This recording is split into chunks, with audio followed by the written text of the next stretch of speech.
Hey there, I'm Laura, a 35-year-old single mom doing my best to navigate this wild world.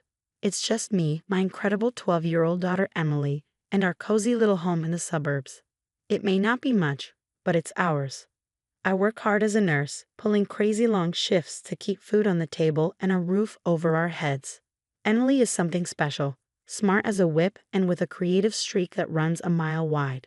She's got this head of curly hair that would make Rapunzel jealous, and she loves expressing herself through it. But then there's Gertrude, my ex-mother-in-law and the thorn in my side. She's a cranky 68-year-old widow who lives way too close for comfort.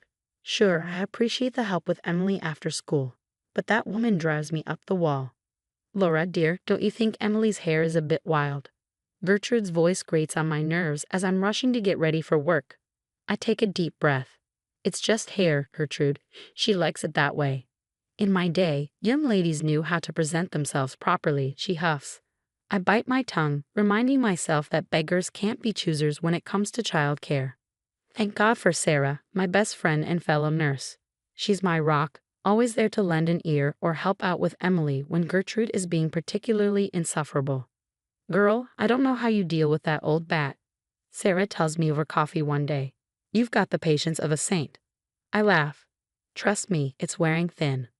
Then there's Michael, my neighbor. He's a sweetheart, always offering to help with odd jobs around the house. I'd be lying if I said I hadn't noticed the way he looks at me, but after the mess with Emily's dad, I'm not exactly eager to jump back into the dating pool. Hey Laura, need a hand with that? Michael calls out as I struggle with some boxes in the driveway. Thanks, Michael, you're a lifesaver, I say, trying not to notice how his shirt hugs his arms as he lifts the heavy box. But life isn't all bad. Neighbors and cute handymen. The real drama is the constant tug-of-war between me and Gertrude over how to raise Emily. Emily, sit up straight. A lady doesn't slouch. Gertrude scolds during dinner one night. I see Emily's shoulders slump even more. Mom, do I have to listen to her? Just try your best, sweetie, I say, shooting Gertrude a look. We all have different ideas about what's important. Different ideas indeed, Gertrude mutters. If you just listen to me, Laura, that child wouldn't be running wild. I clench my fists under the table. Emily is not running wild. She's expressing herself, and I won't stifle that. Mark my words, Laura, without proper discipline, that girl will end up in trouble. As I watch Emily retreat to her room, her wild curls bouncing behind her, I can't help but wonder how long I can keep this delicate balance going.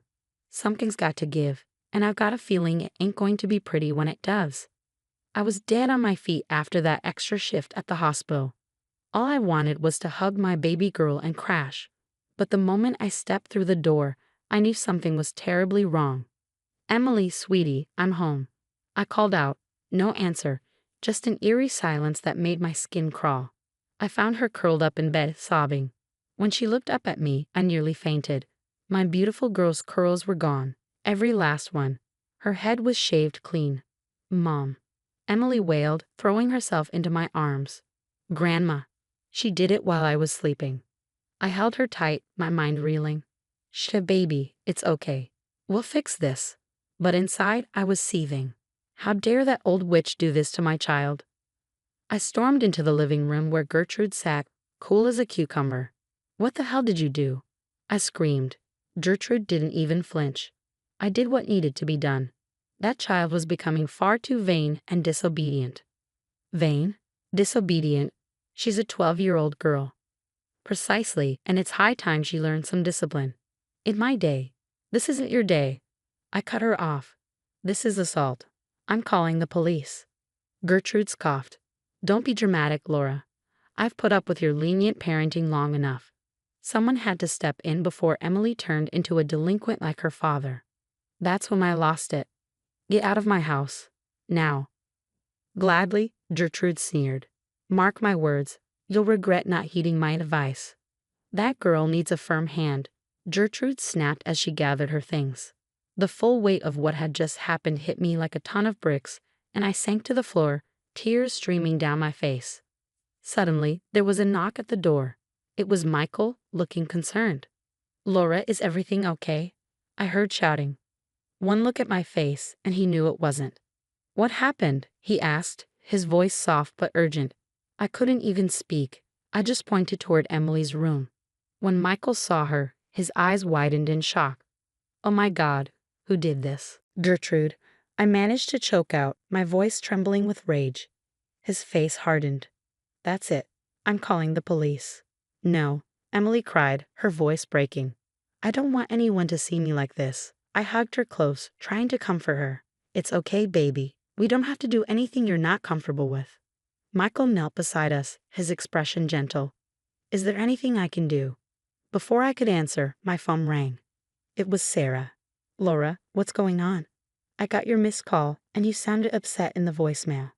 I tried to explain through my sobs. That evil witch, Sarah exclaimed. I'm coming over right now. Within minutes, she burst through the door, arms laden with bags. Okay, I've got hats, scarves, and some cute pixie cut photos for inspiration. We're going to get through this, Emily managed a weak smile as Sarah worked her magic, trying to salvage what was left of her hair. While Sarah was busy, I filled Michael in on the whole sordid history with Gertrude. I can't believe I let that woman anywhere near Emily, I said, self-loathing creeping in. Michael squeezed my hand. This isn't your fault, Laura. You were just trying to provide for your daughter. He's right, Sarah chimed in. The only person to blame here is that old bat Gertrude. I nodded, but the guilt still gnawed at me. How could I have been so blind? As the night wore on, Emily finally fell into an exhausted sleep. Sarah and Michael insisted on staying, camping out in the living room. Lying in bed, staring at the ceiling, I made a vow. Gertrude would pay for what she'd done, one way or another. My baby girl deserved nothing less. The next few days were a blur of tears, anger, and sleepless nights. Emily refused to leave her room, let alone go to school. I called in sick, knowing my girl needed me more than ever. Sweetie, you can't hide forever, I said gently, sitting on the edge of her bed. I look like a freak, Mom, Emily sobbed. Everyone's going to laugh at me. My heart broke all over again. No, baby, you're beautiful inside and out. We'll get through this together. Our first stop was the police station, but it was a major letdown. I'm sorry, ma'am, but since there was no physical harm, this is a civil matter, the officer said, looking bored. No physical harm? I exploded.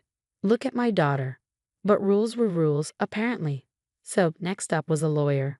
We can definitely pursue charges for emotional abuse, the lawyer explained, and sue for damages, but it won't be easy. I didn't care. I was out for blood. Sarah was a godsend through it all. She helped me document everything, photos, timelines, you name it. We're going to nail that old witch to the wall, Sarah declared as we worked. Meanwhile, Michael was working his own magic. I've got a buddy who specializes in family law, he told me. Top-notch guy, he's willing to take your case pro bono. I could have kissed him right then and there, but there was no time for that. Things were about to get even messier. It started with whispers at the grocery store, sidelong glances from neighbors. Then came the calls from distant relatives. Laura, is it true you've been neglecting Emily? My cousin asked. That's when I realized Gertrude was on the offensive. She's telling everyone I'm an unfit mother. I raged to Sarah and Michael. That witch is trying to turn everyone against me. But Gertrude had underestimated me. I started digging, calling up old babysitters, family friends, anyone who'd ever interacted with her and Emily. The stories that came out made my blood run cold. Grandma said if I told you, she'd send me away to boarding school, Emily confessed one night, tears streaming down her face. She used to lock me in the closet when I misbehaved. I held her close, fury and guilt warring inside me. How had I missed this? It's not your fault, sweetie, I assured her. But I promise you, Grandma will never hurt you again. With Sarah and Michael's help, we hashed a plan. Hidden cameras went up around the house.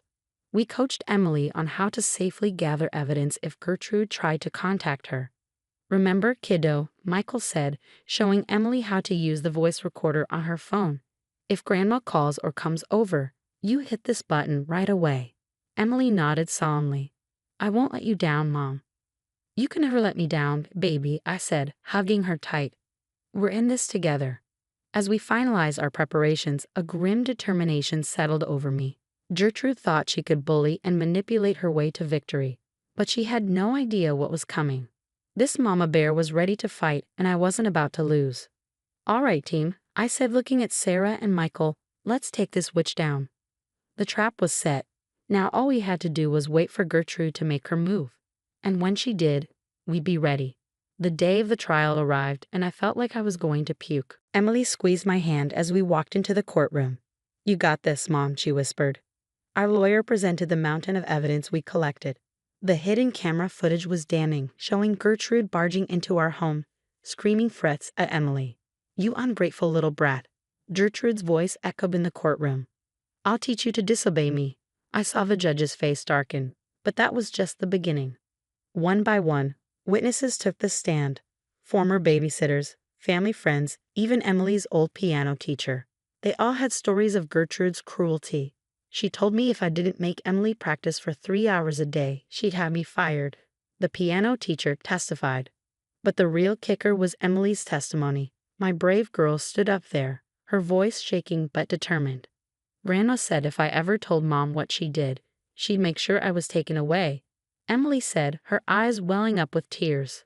I couldn't hold back my own tears. How had I not seen this?